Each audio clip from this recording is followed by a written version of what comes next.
Pak Wahid adalah seorang petani miskin yang tinggal di sebuah desa kecil bersama putri sematawayangnya, Salma. Desa itu dikelilingi oleh sawah dan kebun yang membentang luas, dengan hutan kecil di pinggirannya. Di sanalah Pak Wahid dan Salma menjalani kehidupan yang sangat sederhana. Rumah mereka berdiri di pinggir desa, terbuat dari kayu tua yang sudah mulai lapuk. Atapnya dari daun rumbia yang sering bocor saat hujan, dan lantainya hanya tanah yang keras. Namun, rumah kecil itu adalah satu-satunya tempat yang bisa mereka sebut sebagai rumah, meskipun jauh dari kenyamanan. Setiap pagi, sebelum matahari terbit, Pak Wahid sudah bersiap-siap untuk pergi ke sawah. Dengan tubuh yang semakin kurus dimakan usia dan kerja keras, ia tetap bertahan, membajak tanah dengan cangkul tua yang telah bertahun-tahun setia menemaninya. Keringatnya mengalir deras di bawah terik matahari, sementara kakinya yang tak lagi kuat tetap melangkah tanpa henti. Ia bekerja hingga siang, terkadang hanya berhenti sebentar untuk meminum air yang dibawanya dalam botol plastik bekas. Setelah pekerjaan di sawah selesai, ia tidak langsung pulang. Sore harinya, ia menggembalakan kambing di padang rumput yang tak jauh dari hutan. Di sela-sela itu, ia juga mengumpulkan kayu bakar yang nantinya akan dijual di pasar dengan harga yang tidak seberapa. Salma, putri satu-satunya, adalah gadis remaja yang lembut dan penuh kasih. Di usianya yang baru menginjak 16 tahun, ia sudah paham betul arti hidup sederhana. Ia tidak pernah meminta lebih dari apa yang bisa diberikan oleh ayahnya. Setiap pagi, Salma bangun lebih awal untuk membantu ayahnya mempersiapkan bekal seadanya, biasanya nasi dengan garam, atau kalau sedang beruntung, ikan asin. Sepulang sekolah, Salma sering membantu di sawah atau menggembalakan kambing bersama ayahnya. Meski kecil dan kurus, tangannya terampil bekerja. Ia membersihkan jerami, memisahkan padi, dan mengumpulkan ranting kayu dengan hati yang tulus. Namun, kehidupan sederhana mereka tidak luput dari cemoohan warga desa. Pak Wahid sering menjadi bahan pembicaraan, terutama di warung kecil tempat ia sering berhutang. Warga menyebutnya sebagai petani gagal yang tidak bisa keluar dari kemiskinan. Pak Wahid lagi. Hutangnya kapan mau lunas? Celetuk salah satu pelanggan warung sambil tertawa kecil, tidak sadar bahwa kata-katanya melukai hati pria tua itu. Pak Wahid hanya bisa menunduk, menerima hinaan itu dengan perasaan malu. Ia tidak memiliki pilihan lain, karena tanpa berhutang, ia dan Salma tidak akan makan hari itu. Salma pun tidak luput dari ejekan. Di sekolah, teman-temannya sering mengolok-olok pakaiannya yang lusuh dan penuh tambalan. Sepatunya yang sudah usang sering menjadi bahan tertawaan. "Hei, Salma, itu sepatu atau warisan nenek moyang?" Iledeh salah satu anak yang membuat teman-temannya tertawa terbahak-bahak. Salma hanya diam, menahan air mata yang hampir jatuh. Ia tidak pernah membalas, karena ia tahu, kata-kata itu hanya akan semakin membuatnya dijauhi. Namun, di malam hari, saat ia duduk sendirian di depan tua di kamar kecilnya, ia sering menangis dalam diam, berharap kehidupan mereka bisa berubah. Pak Wahid merasakan beban itu lebih dari siapapun. Setiap kali ia melihat Salma pulang sekolah dengan wajah murung, hatinya terasa seperti diremas. Ia ingin memberikan kehidupan yang lebih baik untuk anaknya, tetapi apa daya, ia tidak punya pendidikan tinggi atau keterampilan lain selain bertani. Ia pernah mencoba bekerja sebagai buruh bangunan di kota, tetapi tubuhnya yang mulai renta tidak mampu mengikuti ritme kerja yang keras. Ia kembali ke desa dengan tangan kosong, membawa rasa malu yang semakin menumpuk. Malam itu, setelah seharian bekerja di sawah dan menggembalakan kambing, Pak Wahid duduk di depan rumahnya. Angin malam berhembus pelan, membawa aroma khas tanah yang baru saja diguyur hujan. Bulan sabit tampak samar di langit, menyinari desa kecil itu dengan cahayanya yang lembut. Salma sudah tertidur di dalam kamar, kelelahan setelah membantu ayahnya seharian. Pak Wahid memandangi langit gelap, pikirannya melayang-layang, penuh dengan kekhawatiran dan keputusasaan. Harus sampai kapan seperti ini? Igumamnya pelan, hampir seperti bisikan kepada dirinya sendiri. Ia memikirkan Salma, membayangkan masa depan anaknya. Apakah Salma akan terus hidup dalam kemiskinan seperti dirinya? Apakah ia akan menikah dengan pria yang sama miskinnya, hanya untuk mengulangi siklus hidup yang keras ini? Pikiran itu menghantuinya, membuat dadanya terasa sesak. Ia merasa gagal sebagai seorang ayah. Dalam keheningan malam itu, pikiran gelap mulai merayap masuk ke benaknya. Ia mulai memikirkan jalan pintas, cara untuk keluar dari kemiskinan ini secepat mungkin. Bukan untuk dirinya sendiri, tetapi untuk Salma. Ia ingin putrinya memiliki kehidupan yang lebih baik, kehidupan yang tidak penuh dengan hinaan dan kesulitan. Tetapi, ia tahu bahwa jalan pintas itu tidak akan mudah, dan mungkin akan membawa konsekuensi besar. Pak Wahid menarik napas panjang, mencoba menenangkan pikirannya yang kalut. Ia memandangi rumah kecilnya, melihat bayangan Salma yang tertidur di balik tirai tipis.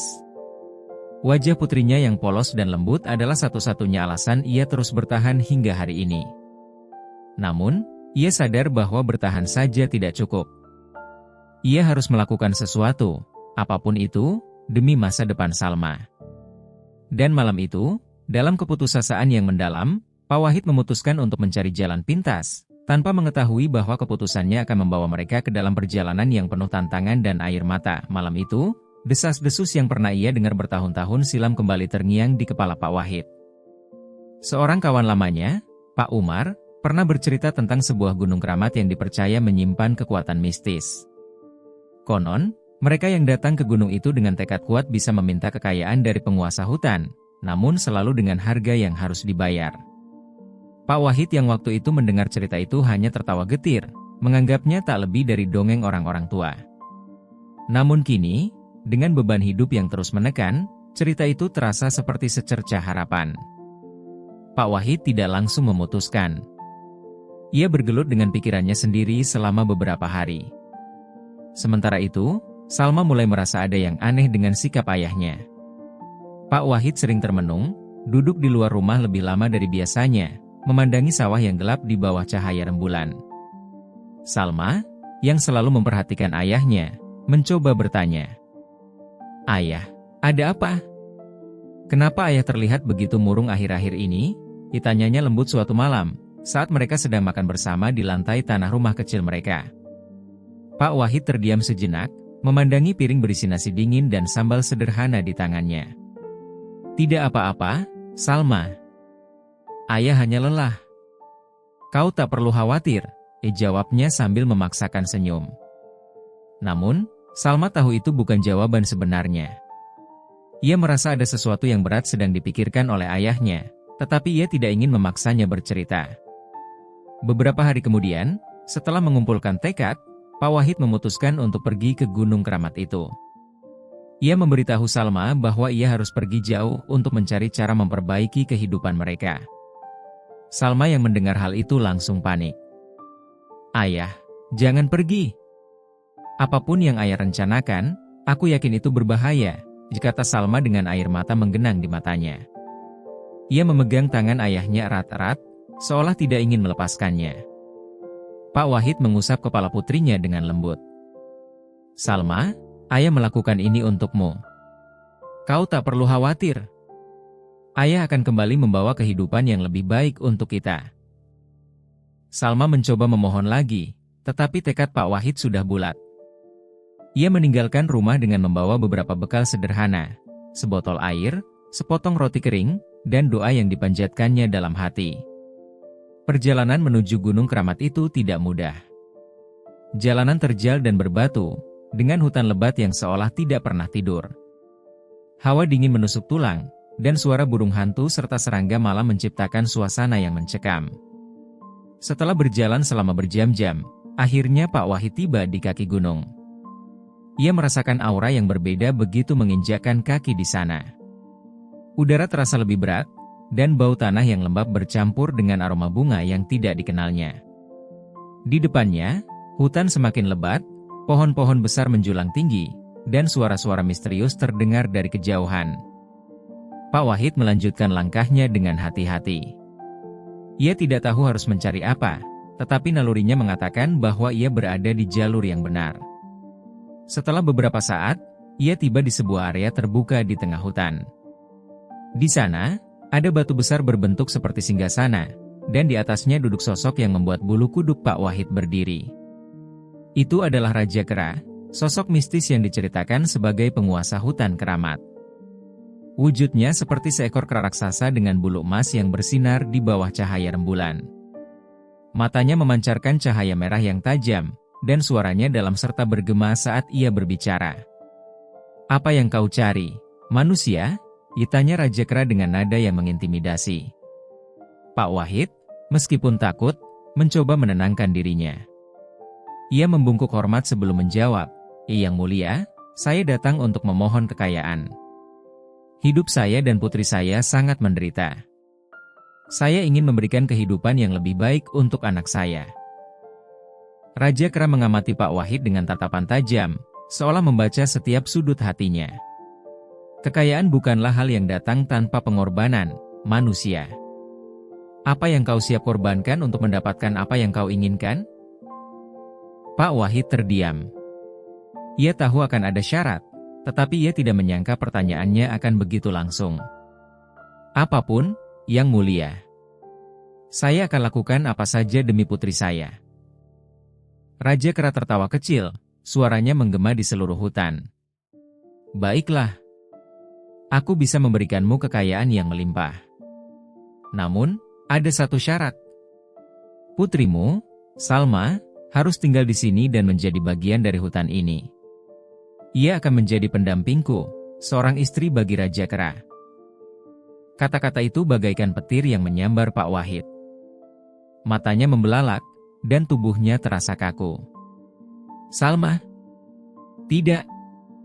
Salma masih anak-anak. Ia tidak bisa."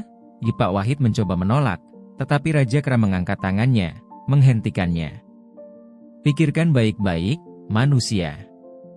Ini adalah satu-satunya cara bagimu untuk mendapatkan kekayaan yang kau inginkan. Dengan kekayaan itu, kau bisa memberikan kehidupan yang layak untuk dirimu sendiri dan keluargamu.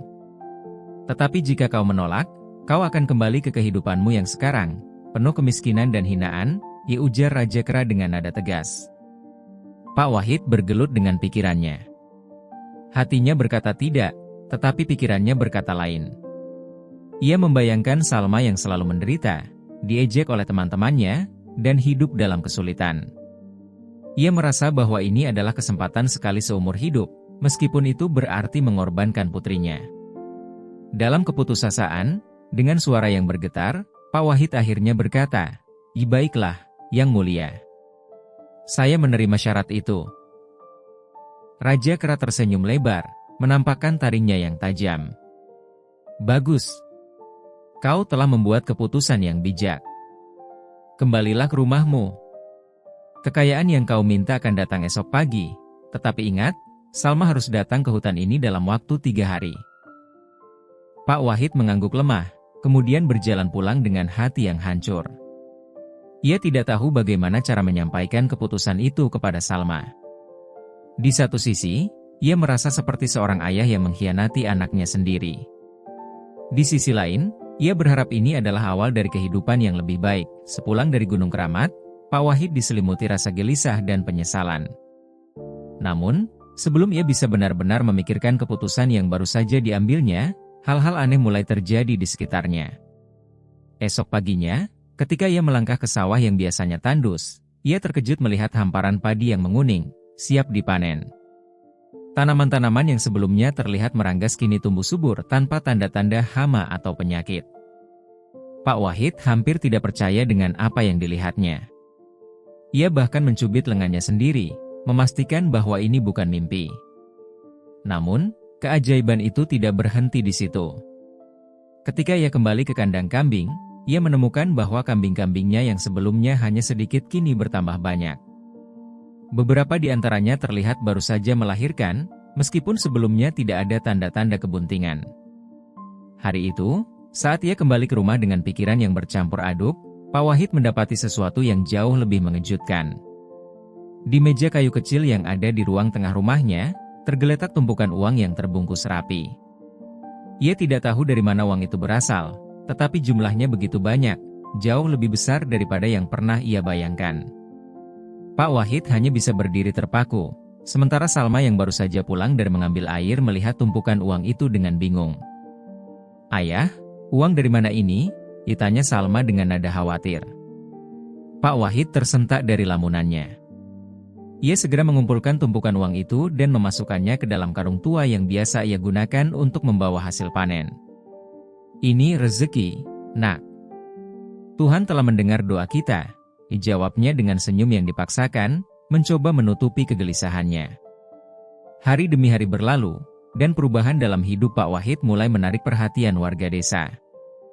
Sawahnya yang sebelumnya sering gagal panen kini menjadi yang paling subur di desa. Kambingnya yang dulu hanya beberapa ekor kini sudah memenuhi kandang. Pak Wahid bahkan mulai membeli perabotan baru untuk rumahnya yang sederhana, sesuatu yang tidak pernah ia lakukan sebelumnya. Warga desa yang sebelumnya memandang rendah keluarga itu kini mulai mendekat. Ada yang datang untuk memuji, ada pula yang mencoba mencari tahu rahasia di balik keberhasilan mendadak Pak Wahid. Pak Wahid sekarang benar-benar kaya, ya.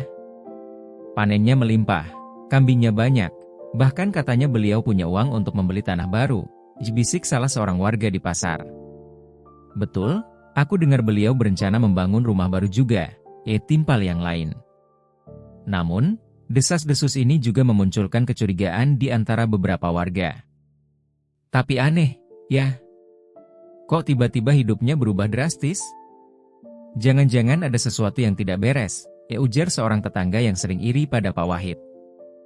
Mendengar berbagai gosip yang mulai menyebar, Pak Wahid merasa resah. Ia tahu bahwa terlalu banyak perhatian akan menimbulkan pertanyaan yang sulit dijawab. Ia tidak bisa mengungkapkan perjanjian yang telah ia buat di Gunung Keramat itu. Maka, ia memutuskan untuk mengalihkan perhatian warga desa dengan sebuah pengumuman besar. Suatu sore, Pak Wahid mengumpulkan warga di balai desa kecil yang terletak di tengah kampung. Dengan mengenakan pakaian baru yang terlihat lebih rapi dari biasanya, ia berdiri di depan warga dengan senyum lebar di wajahnya. "Bapak-bapak, ibu-ibu sekalian," ia ucapnya dengan suara lantang. "Saya ingin menyampaikan kabar gembira. Alhamdulillah, dengan rezeki yang Allah berikan kepada saya telah memutuskan untuk berangkat haji tahun ini." Pengumuman itu disambut dengan tepuk tangan dan ucapan selamat dari warga. Dalam masyarakat desa yang sederhana, pergi haji adalah tanda kesuksesan dan keberkahan hidup.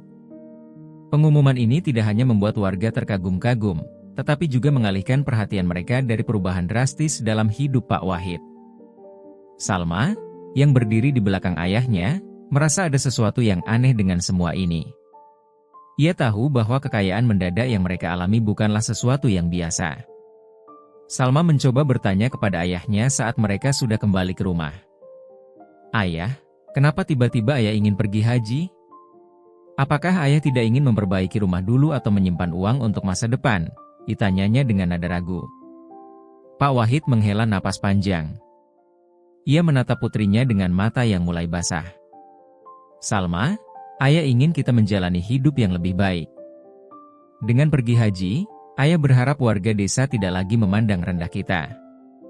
Mereka akan melihat kita sebagai keluarga yang terhormat," jawabnya, meskipun di dalam hatinya ia tahu bahwa alasan utamanya adalah untuk menghindari terlalu banyak perhatian dari warga. Salma hanya mengangguk pelan, meskipun hatinya tetap dipenuhi rasa khawatir. Ia tidak tahu bahwa keputusan ayahnya untuk pergi haji hanyalah awal dari serangkaian peristiwa yang akan membawa mereka ke dalam konflik yang jauh lebih besar. Pak Wahid, meskipun kini memiliki kekayaan yang melimpah, mulai merasakan beratnya beban perjanjian yang telah ia buat. Waktu yang dijanjikan kepada Raja Kera semakin dekat, dan ia harus segera mengambil keputusan yang akan menentukan nasib Salma dan dirinya. Ketika pagi tiba, Pak Wahid bersiap untuk perjalanan hajinya. Namun, bukannya menuju Tanah Suci, ia mengambil rute berbeda, menuju kota besar. Dengan uang hasil perjanjian, ia menyewa kamar di hotel mewah, makan di restoran mahal, dan membeli pakaian-pakaian bergaya ala orang kota. Pak Wahid menikmati kenyamanan yang belum pernah ia rasakan sepanjang hidupnya. Dalam beberapa hari, ia berubah total. Penampilannya kini penuh wibawa, lengkap dengan peci putih, jubah panjang, dan tasbih yang selalu melingkar di tangannya. Setelah 3 minggu, menghilang, Pak Wahid kembali ke desa dengan gaya baru. Warga yang melihatnya turun dari mobil sewaan langsung berkerumun di sekitar rumahnya. Sebagian besar berseru memuji, sementara yang lain menatap dengan rasa iri. Subhanallah, "Pak Haji Wahid sudah pulang," seru seorang tetangga. "Masya Allah, kini desa kita punya haji yang dermawan," timpal yang lain. Pak Wahid tersenyum lebar sambil mengangguk-angguk. Ia merasa puas karena kebohongannya berjalan lancar. Untuk memperkuat citra barunya, ia menggelar acara syukuran besar, membagikan makanan dan santunan kepada warga miskin. Warga desa semakin memuja-mujanya sebagai sosok teladan, lupa akan hinaan mereka di masa lalu. Namun, di balik semua itu, Salma mulai merasakan ada sesuatu yang tidak beres. Sejak kepergian ayahnya, ia sering mengalami mimpi buruk. Dalam mimpinya, ia berada di sebuah hutan gelap, dikelilingi oleh makhluk-makhluk berbulu yang menyeramkan. Salah satu dari mereka, yang tampak seperti seekor kera raksasa, selalu memanggil namanya dengan suara berat dan menggema. "Salma! Salma! Waktunya telah tiba." Mimpi-mimpi itu membuat Salma terbangun dengan tubuh penuh keringat dingin. Ia mencoba mengabaikan hal itu, menganggapnya sebagai imajinasi akibat kelelahan. Namun, kejadian aneh mulai merambat ke kehidupan nyata. Suatu malam, ketika Salma sedang mencuci pakaian di sungai, ia merasa ada yang mengawasinya. Suara gemerisik di balik semak-semak membuatnya menoleh. Tidak ada siapa-siapa, hanya bayangan pepohonan yang bergoyang diterpa angin. Namun, ia tidak bisa menghilangkan perasaan bahwa ada sesuatu di sana, mengintai dalam kegelapan. "Siapa di sana?" Salma memberanikan diri bertanya, suaranya bergetar. "Hening." Tidak ada jawaban. Namun, saat ia kembali menunduk untuk mengambil pakaian, sebuah suara berat menggema di telinganya, suara yang sama seperti di mimpinya. "Salma, jangan lupakan janji ayahmu." Salma terkejut dan menjatuhkan ember yang dipegangnya. Ia berlari pulang dengan napas terengah-engah, tetapi ketika ia menceritakan hal itu kepada ayahnya, Pak Wahid hanya tertawa kecil, mencoba meredakan kekhawatiran putrinya. "Ah, itu cuma pikiranmu saja, Nak. Jangan terlalu dipikirkan," katanya, meskipun dalam hatinya ia tahu bahwa ini mungkin ada hubungannya dengan perjanjian yang ia buat di Gunung Keramat. Hari-hari berlalu, tetapi gangguan-gangguan itu semakin sering terjadi. Salma mulai mendengar suara-suara aneh di malam hari. Perabotan di rumah mereka berpindah tempat tanpa alasan jelas. Bahkan, kambing-kambing di kandang terlihat gelisah, sering mengembik tanpa henti di tengah malam. Puncaknya terjadi ketika Salma mendapati cermin di kamarnya penuh dengan tulisan-tulisan aneh yang tidak ia mengerti. Tulisan itu seperti digoreskan dengan kuku, membentuk pola yang menyerupai gambar kera. Salma tidak tahan lagi. Ia mendesak ayahnya untuk menjelaskan apa yang sebenarnya terjadi. "Ayah, apa yang sedang kita hadapi? Kenapa semua ini terjadi setelah ayah pergi?" Tangis Salma pecah saat ia memandang Pak Wahid dengan penuh ketakutan. Pak Wahid tidak bisa menjawab. Ia hanya terdiam dengan wajah penuh rasa bersalah. Kebohongannya tentang perjalanan haji, kini terasa begitu kecil dibandingkan dengan bayang-bayang perjanjian yang ia buat. Namun, ia tidak tahu bagaimana cara mengakui semuanya kepada Salma tanpa membuat putrinya semakin ketakutan. "Ayah, katakan yang sebenarnya." Salma memohon, suaranya terdengar putus asa. Pak Wahid akhirnya membuka mulut, tetapi sebelum ia sempat mengatakan sesuatu, suara keras menggema dari luar rumah. Angin kencang tiba-tiba berhembus, menggetarkan dinding rumah mereka. Dari balik jendela, mereka bisa melihat bayangan besar yang berdiri di kejauhan, seperti siluet seekor kera raksasa yang menatap ke arah mereka. "Salma, waktunya sudah tiba." Suara itu menggema kembali, membuat tubuh Pak Wahid gemetar ketakutan. Salma, yang tidak tahu apa-apa tentang perjanjian ayahnya, hanya bisa berdiri kaku dengan wajah pucat. Ia tidak tahu bahwa dirinya adalah harga yang harus dibayar atas kekayaan yang kini mereka miliki.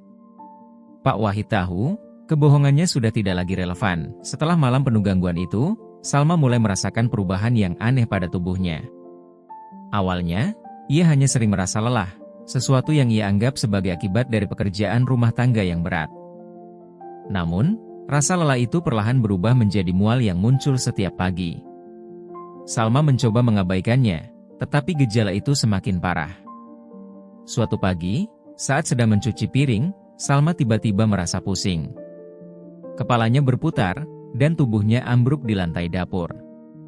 Pak Wahid yang mendengar suara pecahan piring segera berlari menghampiri. Ia mendapati putrinya terbaring lemah dengan wajah pucat pasi.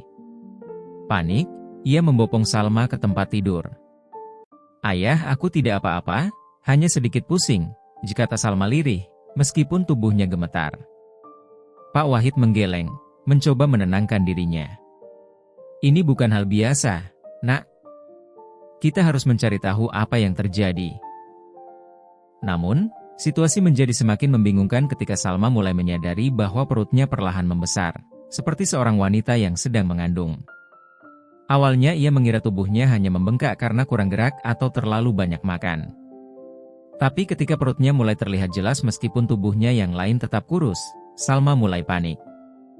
Ia menatap bayangan dirinya di cermin, memegang perut yang terasa kian berat, dan air matanya jatuh tanpa henti. "Ayah, apa yang terjadi padaku? Aku tidak mungkin hamil," ditangis Salma kepada Pak Wahid. "Aku bersumpah tidak pernah melakukan hal yang memalukan itu." Pak Wahid tidak tahu harus berkata apa. Ia memandang putrinya dengan campuran rasa bersalah dan ketakutan. Dalam hati, ia mulai mengingat kembali perjanjian dengan Raja Kera. Syarat untuk mendapatkan kekayaan adalah menyerahkan Salma sebagai milik penghuni hutan. Apakah ini berarti Salma kini sedang mengandung sesuatu yang tidak manusiawi? Pikirannya berputar-putar dengan bayangan-bayangan mengerikan. Sementara itu, keanehan pada tubuh Salma mulai menjadi bahan pembicaraan warga desa. Anak-anak sering mengolok-oloknya di jalan, sementara para wanita berbisik-bisik setiap kali Salma lewat. "Salma pasti sudah berbuat aib di kota," kata seorang ibu-ibu di warung. Pantas saja Pak Wahid mendadak kaya, ternyata anaknya sudah menjual kehormatannya, ditambah yang lain dengan tawa sinis. Desas-desus itu menyebar begitu cepat, hingga hampir semua warga desa percaya bahwa Salma telah melakukan dosa besar. Pak Wahid mencoba membela putrinya, tetapi sulit untuk menutupi tanda-tanda yang terlihat jelas. Bahkan, beberapa tetangga berani mendatangi rumah mereka untuk mengkonfrontasi langsung. "Kami tahu Salma sedang mengandung. Jangan coba-coba menyangkal," seru seorang lelaki tua dengan nada marah. "Jika kau tidak ingin aib ini menyebar lebih jauh, lebih baik kalian pergi dari desa ini," ditambah yang lain. Pak Wahid merasa terpojok. Ia menutup pintu rumahnya rapat-rapat dan meminta Salma untuk tidak keluar lagi. Tetapi tindakan itu justru semakin memperkuat kecurigaan warga. Keadaan Salma sendiri semakin memburuk. Selain mual dan pusing yang terus menyerang, ia juga mulai mendengar suara-suara aneh di malam hari. Saat berbaring di tempat tidur, ia merasa seperti ada sesuatu yang bergerak di dalam perutnya. Kadang-kadang, ia bahkan mendengar suara lirih, seperti gumaman dalam bahasa yang tidak ia pahami. "Salma, ini takdirmu." Suara itu berbisik lembut namun menyeramkan. Salma mencoba menutup telinganya, tapi suara itu terus bergema. Ia memeluk tubuhnya sendiri, menangis ketakutan tanpa tahu harus meminta bantuan kepada siapa. Setiap malam, ia memohon pada ayahnya untuk membawa mereka pergi dari desa ini, tetapi Pak Wahid hanya terdiam. "Ayah, aku tidak kuat lagi. Kumohon, kita pergi saja," ditangis Salma suatu malam, suaranya memohon dengan penuh keputusasaan. Namun, Pak Wahid tahu, masalah ini bukan tentang desa. Masalah ini adalah tentang dirinya dan dosa besar yang telah ia lakukan. Di balik semua kekayaan yang kini mereka miliki, Pak Wahid mulai menyadari bahwa ia telah menyeret putrinya ke dalam kutukan yang tak terhindarkan. Namun, ia masih belum punya keberanian untuk mengakui semuanya kepada Salma, apalagi mencari cara untuk mengatasinya. Sementara itu, di luar rumah, suara-suara aneh mulai terdengar lagi. Angin berdesir kencang, dan dari kejauhan, terdengar raungan panjang yang membuat bulu kuduk Salma berdiri. Ia tahu, ini bukan hanya tentang desas-desus atau kebencian warga desa. Pak Wahid tak tahan lagi dengan tekanan warga yang terus mendesak mereka keluar dari desa. Setiap hari, cemoohan, tatapan sinis, dan ejekan semakin menggema di telinga mereka. Terlebih lagi, Kondisi Salma yang semakin memburuk membuatnya sadar bahwa ia tak bisa lagi tinggal di tempat itu. "Ayah, kita harus pergi," ia ucap Salma dengan suara lemah di suatu pagi. Matanya sembab karena kurang tidur, dan tubuhnya terlihat semakin ringkih meski perutnya semakin membesar. Pak Wahid akhirnya mengambil keputusan. Dengan membawa beberapa pakaian, makanan seadanya, dan uang yang masih tersisa, ia memutuskan untuk membawa Salma ke sebuah gubuk kecil di tengah hutan. Gubuk itu dulunya milik seorang kenalannya yang kini sudah meninggal, dan letaknya terpencil, jauh dari jangkauan warga desa. Perjalanan ke hutan itu penuh dengan kesunyian. Salma hanya bisa duduk di belakang gerobak yang ditarik oleh Pak Wahid, tubuhnya berselimut kain tipis yang tak cukup menghalau dingin malam. Mereka berjalan melewati jalan setapak yang gelap dan berliku, dikelilingi pepohonan besar yang seolah mencekam dengan bayangannya. Angin malam berhembus kencang, membawa suara gemerisik daun yang seolah berbisik di telinga mereka. Sesampainya di gubuk, Pak Wahid segera membersihkan tempat itu. Gubuk tersebut sederhana, hanya terdiri dari satu ruangan kecil dengan atap yang mulai lapuk. Namun, bagi Pak Wahid, tempat ini adalah satu-satunya pilihan untuk melindungi putrinya dari tatapan jahat dunia luar. "Kita akan tinggal di sini untuk sementara waktu, Nak. Ayah akan mencari solusi. Kamu harus kuat," ia ujar Pak Wahid, mencoba menenangkan Salma. Salma hanya mengangguk pelan. Namun, di balik anggukannya, hatinya penuh dengan kekhawatiran. Ia merasa hutan ini memiliki sesuatu yang ganjil, sesuatu yang tak bisa ia jelaskan. Sejak pertama kali mereka melangkahkan kaki ke tempat ini, Salma merasakan kehadiran yang tak terlihat, seperti ada sepasang mata yang terus mengawasi mereka dari kegelapan. Hari-hari berlalu dengan lambat di hutan.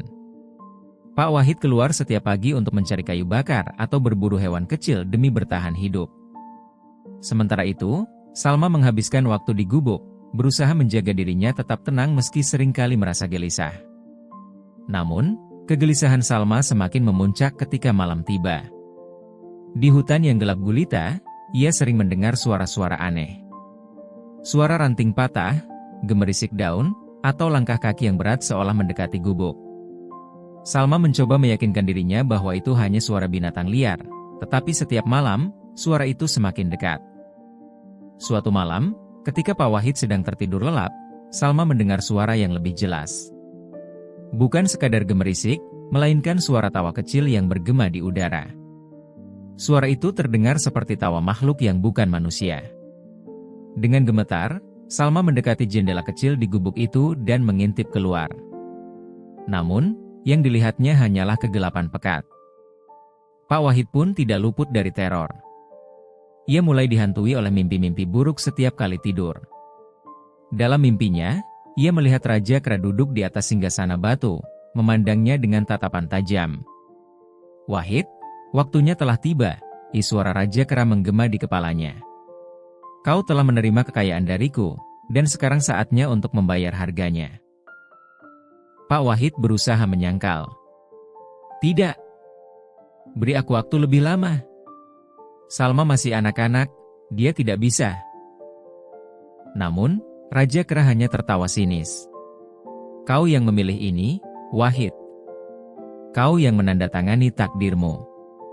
Ingatlah, janji adalah utang yang harus dibayar." Pak Wahid terbangun dengan tubuh basah oleh keringat dingin. Napasnya tersengal-sengal, dan dadanya berdebar keras. Ia memandang Salma yang tertidur di sudut gubuk. Wajahnya terlihat damai meskipun tubuhnya terus diselimuti penderitaan. Pak Wahid menggigit bibirnya, rasa bersalah mulai menggerogoti hatinya. Tapi ia tahu, apa yang sudah dilakukan tak bisa diubah lagi. Malam berikutnya, saat Pak Wahid sedang duduk di depan gubuk sambil memikirkan jalan keluar, ia kembali mendengar suara dari dalam hutan. Kali ini, suara itu jelas-jelas memanggil namanya. "Wahid! Wahid!" Pak Wahid berdiri dengan gemetar. Suara itu adalah suara Raja Kera. Tubuhnya kaku, tetapi ia tahu bahwa ia tak bisa lari. Perlahan, ia melangkah masuk ke dalam hutan, meninggalkan Salma yang masih tertidur. Saat ia berjalan lebih jauh ke dalam kegelapan, bayangan Raja Kera muncul di antara pepohonan. Sosok itu terlihat lebih besar dari sebelumnya, dengan mata yang bersinar merah dan gigi taring yang mencolok. "Kau tahu apa yang harus kau lakukan?" kata Raja Kera dengan nada penuh ancaman. "Jika kau mencoba lari lagi, aku akan mengambil segalanya darimu, termasuk nyawamu." Pak Wahid hanya bisa mengangguk lemah. Ia tahu waktunya hampir habis malam itu, hutan terasa lebih sunyi dari biasanya. Angin berhenti berhembus, dan bahkan suara jangkrik yang biasanya menemani malam menghilang entah kemana. Salma yang berbaring di sudut gubuk mulai mengerang kesakitan, tangannya memegangi perutnya yang semakin besar. Pak Wahid, yang tengah duduk di depan gubuk, mendengar suara itu dan segera masuk dengan panik. "Salma! Apa yang terjadi, Nak?" serunya, mendekat dengan wajah penuh kecemasan. Salma menggigit bibirnya, menahan rasa sakit yang luar biasa. "Ayah, aku tidak tahu, tapi perutku sakit sekali." Suaranya bergetar, air mata mengalir deras di pipinya. Wajahnya memucat, dan tubuhnya bergetar seperti melawan sesuatu yang besar di dalam dirinya. Pak Wahid tidak tahu apa yang harus dilakukan. Ia tak pernah menghadapi situasi seperti ini. Dengan tangan gemetar, ia mencoba menenangkan Salma, tapi jeritan Salma semakin kencang, memecah kesunyian malam. Pak Wahid mulai panik, mengumpulkan kain bersih seadanya sambil berdoa keras di dalam hati agar semuanya baik-baik saja. Namun, saat proses itu berlangsung, sesuatu yang tidak masuk akal mulai terjadi. Tubuh Salma mengejang hebat, dan darah mulai mengalir di lantai kayu gubuk. Salma berteriak, kali ini dengan nada yang tidak hanya mencerminkan rasa sakit, tetapi juga ketakutan. Pak Wahid mencoba memeganginya, tetapi tiba-tiba ia melihat sesuatu keluar dari tubuh putrinya. Saat bayi itu akhirnya lahir, Pak Wahid terdiam. Apa yang dilihatnya membuat tubuhnya lemah seketika, dan ia hampir kehilangan keseimbangan. Bayi itu bukan bayi manusia. Tubuh mungil itu memang memiliki bentuk seperti bayi pada umumnya, tetapi bulu hitam lebat menutupi seluruh tubuhnya. Telinganya besar dan melengkung seperti kera, matanya tajam dan bersinar merah, menatap langsung ke arah Pak Wahid dengan sorot yang penuh keangkeran. Salma, yang masih terbaring lemah, mengangkat kepala dengan susah payah untuk melihat. Begitu pandangannya jatuh pada bayi itu, ia menjerit histeris. "Ayah! Apa ini? Apa yang terjadi pada anakku?" Pak Wahid hanya bisa memandangi makhluk itu dengan mulut terbuka. Ia tidak bisa berkata-kata. Bayi itu, atau makhluk itu, mencengkeram kain tempatnya diletakkan, mengeluarkan suara seperti tawa kecil yang aneh, bukan tangisan seperti bayi pada umumnya. Ini bukan mungkin." Pak Wahid bergumam, hampir tidak bisa percaya dengan apa yang dilihatnya. Ia mundur perlahan, wajahnya penuh ketakutan. Bayi kera itu terlihat semakin menyeramkan di bawah cahaya redup lampu minyak. Sorot matanya seperti mengingatkan Pak Wahid pada seseorang. "Raja Kera!" Salma menangis tanpa henti, tubuhnya bergetar hebat. "Ayah, ini anakku. Tapi kenapa dia seperti ini? Apa yang salah dengan aku?" Isaknya, mencoba menyentuh bayi itu, tetapi tangannya gemetar hebat. Ia merasa takut sekaligus bingung, hatinya dilanda konflik besar. Sebagai seorang ibu, nalurinya ingin melindungi anaknya, tetapi bentuk bayi itu benar-benar di luar nalar. Pak Wahid, di sisi lain, tahu apa yang terjadi. Semua ini adalah akibat dari perjanjiannya dengan Raja Kera. Ini adalah harga yang harus dibayarnya, harga yang lebih mengerikan daripada apapun yang pernah ia bayangkan. Tetapi ia tidak bisa mengungkapkan kebenaran itu kepada Salma. Bagaimana ia bisa?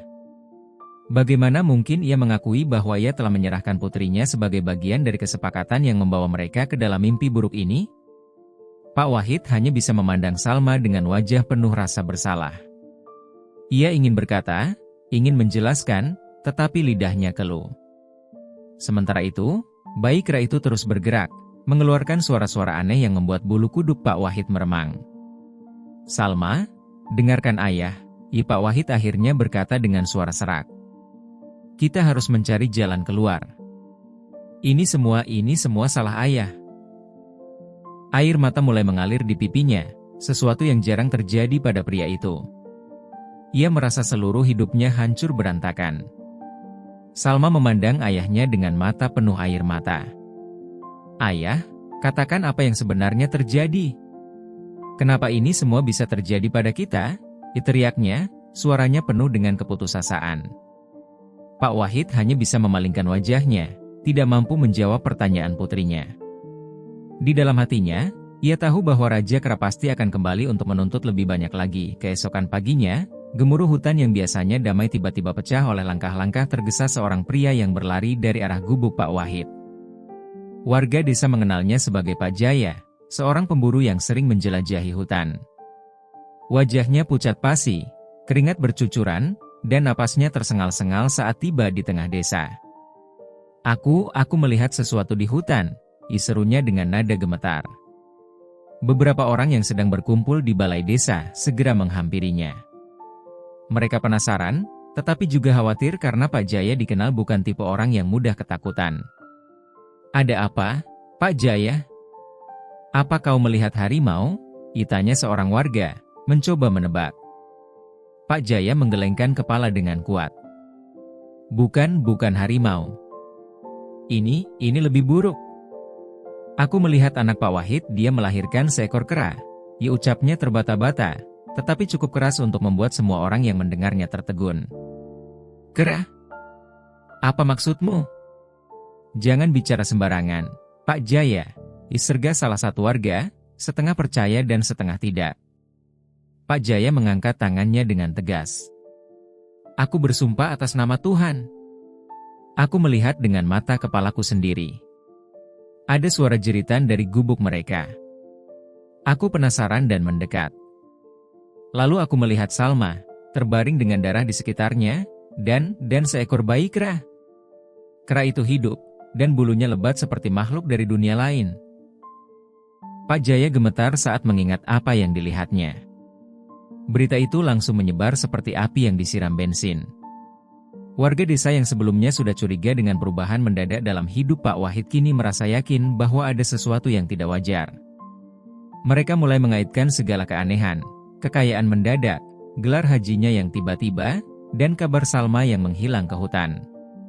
Semua itu membuat gosip tentang pesugihan Pak Wahid semakin menguat.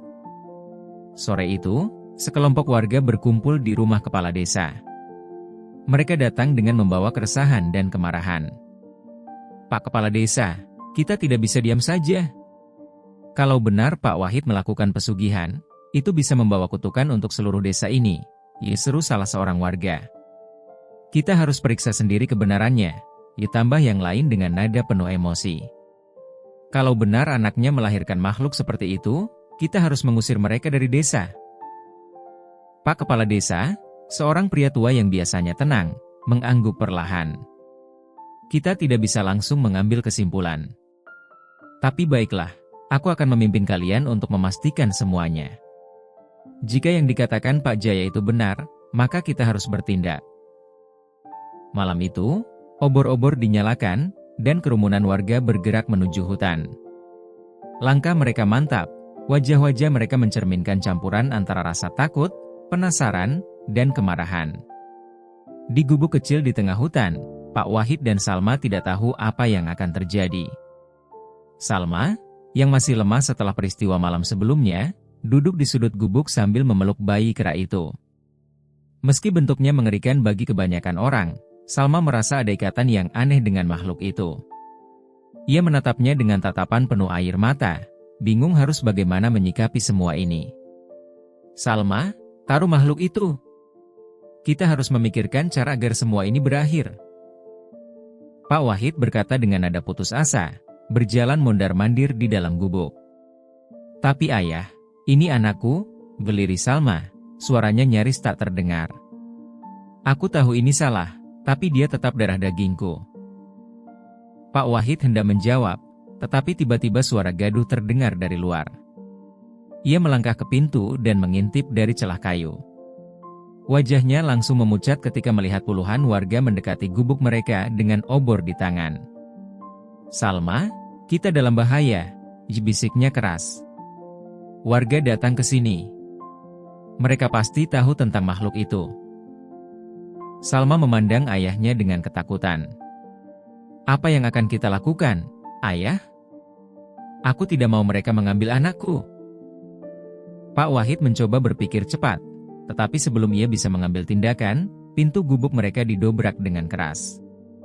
Warga berbondong-bondong masuk, dan sorot mata mereka langsung tertuju pada Salma yang memeluk bayi kera itu. Tuhan, apa ini?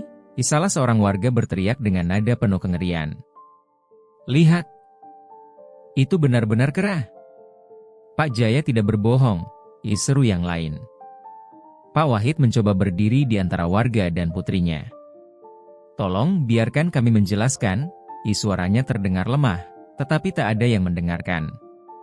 Beberapa warga mulai menghardik, mengutuk Pak Wahid sebagai orang yang tamak dan telah menjual jiwanya kepada makhluk gaib.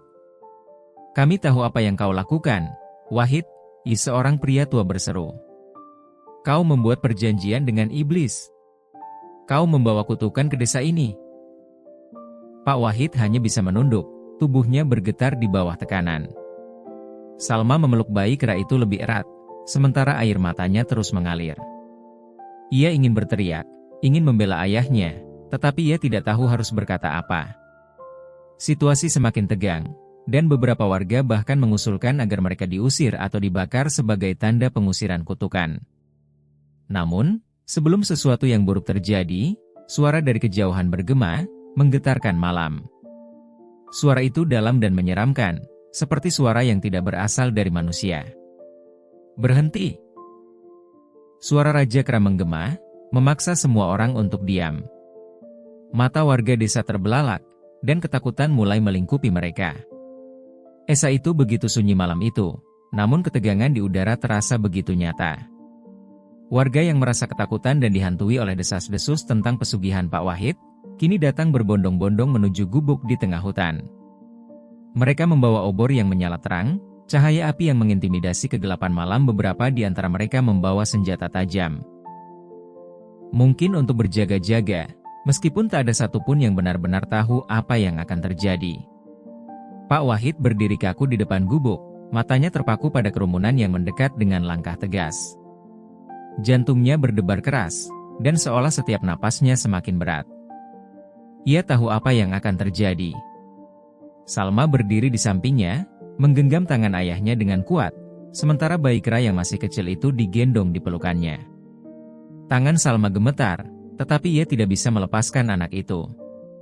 Ia tahu, anak itu adalah bagian dari dirinya, dan ia akan mempertahankan bayi itu dengan segala cara.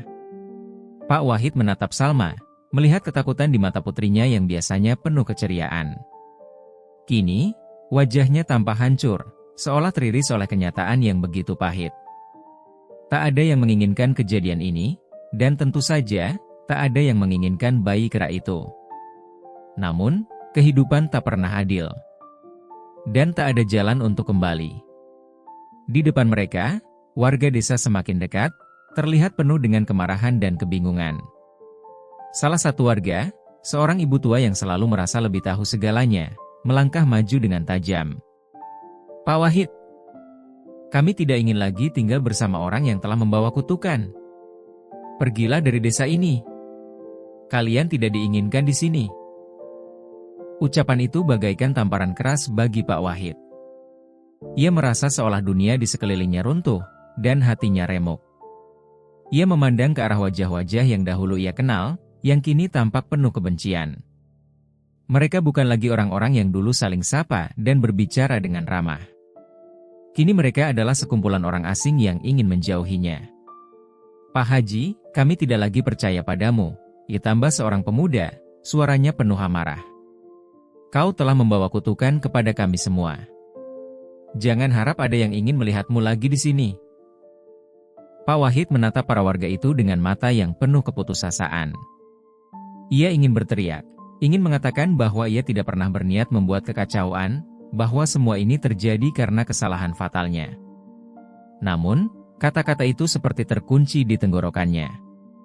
Ia tahu, tidak ada yang akan mendengarkan. Salma yang berdiri di samping ayahnya, menunduk dalam diam. Ia merasakan hatinya remuk melihat semua orang yang dulu begitu ia kenal kini menjauh dengan kebencian yang mendalam. Ia memeluk bayi kera itu lebih erat, berharap bahwa makhluk itu tidak akan membawa lebih banyak penderitaan. Tidak ada kata-kata yang mampu menghibur perasaan hancurnya. Warga desa semakin mendekat, dan perasaan ketegangan semakin memuncak. Mereka membawa obor yang menyala terang, dan nyala api itu seakan mengancam semua yang ada di hadapannya. Dalam beberapa detik, mereka sudah berdiri di depan gubuk, dengan raut wajah yang penuh dengan tekad. Salah seorang pria tertua di antara mereka mengangkat suaranya dengan tegas, "Kami tak ingin lagi melihat kalian di sini. Pergilah, atau kami akan mengusir kalian dengan cara yang lebih keras." Pak Wahid merasa tubuhnya seakan lumpuh, tidak tahu harus berbuat apa. Sementara Salma menangis tanpa suara, air matanya menetes di pipinya. Ia hanya bisa menatap ayahnya dengan mata penuh harap, berharap bisa kembali ke kehidupan normal mereka, meski semuanya telah hancur. Pak Wahid tahu saat itu bahwa tak ada tempat lagi bagi mereka di desa ini. Semua jalan sudah tertutup, dan satu-satunya pilihan yang tersisa adalah meninggalkan tempat yang dulu mereka anggap sebagai rumah. Dengan hati yang berat, ia memandang Salma dan berkata dengan suara serak, "Kita harus pergi, Nak. Kita tak bisa lagi tinggal di sini. Mereka sudah membuat keputusan mereka." Salma tidak menjawab, tetapi ia mengangguk pelan, meskipun rasa sakit itu begitu dalam. Ia mengerti apa yang harus dilakukan, meskipun hatinya hancur melihat kenyataan itu. Sambil menatap warga yang mulai bersiap untuk mengusir mereka dengan kasar, Pak Wahid mengambil langkah pertama menuju kegelapan hutan. Salma mengikuti, membawa bayi kera yang tak bisa mengerti mengapa dunia mereka berubah begitu cepat. Langkah mereka semakin menjauh, meninggalkan desa yang pernah mereka sebut rumah, dan mereka tahu bahwa tidak ada lagi tempat yang aman bagi mereka di dunia ini. Setiap langkah di hutan terasa berat dan penuh kepedihan. Pak Wahid tidak pernah membayangkan bahwa hidupnya akan berakhir seperti ini, terbuang, dihina, dan ditinggalkan oleh orang-orang yang dulu ia kenal. Tetapi, inilah takdir yang harus ia hadapi. Salma berjalan di belakangnya, dan meskipun ia masih muda, ia sudah tahu bahwa ia tidak bisa lagi berharap banyak pada dunia luar. Hanya ayahnya dan bayi kera itu yang kini menjadi satu-satunya keluarga yang ia miliki. Di tengah keheningan hutan, hanya suara langkah mereka yang terdengar. Suara daun kering yang terinjak di bawah kaki mereka mengiringi perjalanan panjang yang penuh ketidakpastian. Pak Wahid tidak tahu kemana ia akan pergi. Hutan yang luas dan gelap ini terasa seperti dunia yang tak berujung, dan ia merasakan keputusasaan yang mendalam. Namun, satu hal yang pasti, meskipun dunia ini telah mengusir mereka, meskipun semua orang memandang mereka dengan hina, ia akan terus berjuang untuk melindungi Salma dan bayi kera itu. Mereka tidak punya apa-apa lagi selain satu sama lain. Dan ketika malam mulai turun, menutup hari yang penuh penderitaan, Pak Wahid menyadari bahwa, meskipun dunia di luar hutan mungkin menolak mereka, mereka masih memiliki harapan. Harapan yang hidup di dalam hati mereka berdua. Waktu berlalu dengan lambat dan penuh penderitaan bagi Pak Wahid dan Salma. Mereka hidup dalam keterasingan, mengembara dari satu tempat ke tempat lain, mencoba mencari secercah harapan yang kini terasa begitu jauh. Keputusan Pak Wahid untuk mengutuk hidup mereka demi kekayaan yang datang dengan cara gelap kini terasa seperti mimpi buruk yang tak pernah berakhir. Kekayaan yang pernah mereka nikmati kini hanya tinggal kenangan pahit, seiring dengan hilangnya segala yang dulu mereka miliki. Hidup mereka menjadi semakin keras. Tanpa kekayaan, tanpa tempat tinggal yang tetap, mereka terpaksa mengandalkan apa yang bisa mereka temukan di jalanan. Tak jarang mereka harus tidur di bawah pohon, atau di gubuk-gubuk kecil yang terbuat dari bahan seadanya. Makanan seringkali sulit ditemukan, dan Salma, meskipun masih muda, sudah mulai merasakan betapa beratnya beban hidup ini. Tubuhnya semakin lemah, dan matanya yang dulu penuh harapan kini tampak pudar. Pak Wahid merasa seperti hidupnya telah terhenti di titik terendah. Setiap langkah yang ia ambil kini hanya untuk bertahan hidup. Di setiap sudut jalan, ia merasakan kehadiran Raja Kera yang menekan hatinya, seolah mengingatkan betapa mengerikan keputusan yang pernah ia ambil. Raja Kera tidak pernah muncul lagi, tidak ada pertemuan fisik dengan makhluk itu yang membangkitkan ketakutan, namun rasa bersalah itu terus menghantui pikirannya.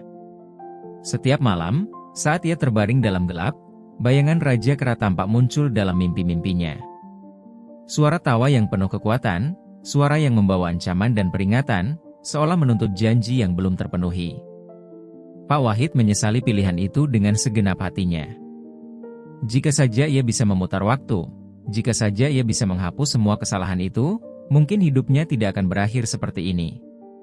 Namun, ia tahu bahwa penyesalan hanyalah perasaan kosong yang tidak akan mengubah apapun.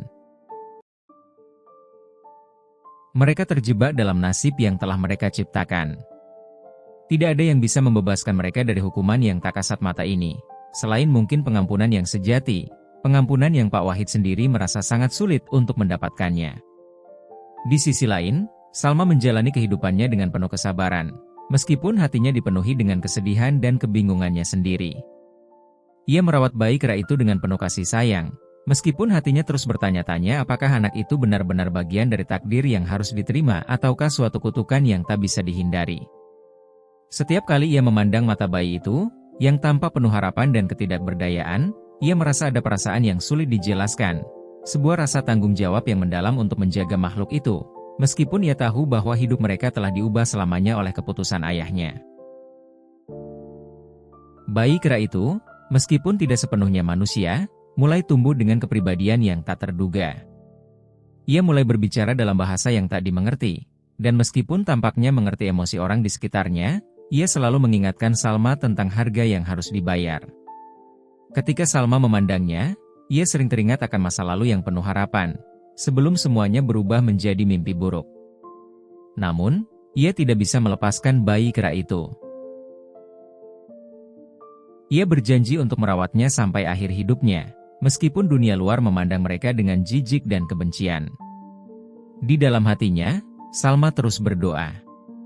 Ia berdoa agar dosa ayahnya dan dirinya sendiri diampuni. Ia berdoa agar suatu hari mereka bisa kembali ke kehidupan yang normal, meskipun ia tahu itu mungkin hanya impian kosong. Namun, di antara segala penderitaan itu, Salma masih merasa ada secercah harapan yang menyala di dalam dirinya. Harapan bahwa mungkin, suatu hari nanti, hidup mereka akan dipulihkan. Mungkin, meskipun segalanya telah hancur, mereka masih bisa menemukan jalan untuk membangun kehidupan baru yang lebih baik. Namun, seiring waktu, Salma mulai menyadari bahwa pengampunan tidak datang begitu saja. Pengampunan harus dimulai dari dalam diri, dari hati yang tulus dan penuh penyesalan. Ia tahu, mereka harus belajar menerima kenyataan dan hidup dengan konsekuensinya. Ini adalah bagian dari perjalanan panjang yang harus mereka jalani, dan meskipun berat, ia siap untuk terus berjalan, bersama bayi kera itu dan ayahnya yang terus dihantui oleh penyesalan. Hidup mereka kini penuh dengan rasa sakit, tetapi Salma belajar untuk tidak menyerah. Ia belajar bahwa meskipun dunia mungkin tidak pernah menerima mereka, ia tetap memiliki dirinya sendiri dan keluarganya. Keterasingan mungkin tidak bisa dihindari, tetapi dalam setiap langkahnya, Salma berjanji untuk menjaga api harapan tetap menyala, bahkan di tengah kegelapan yang paling pekat sekalipun.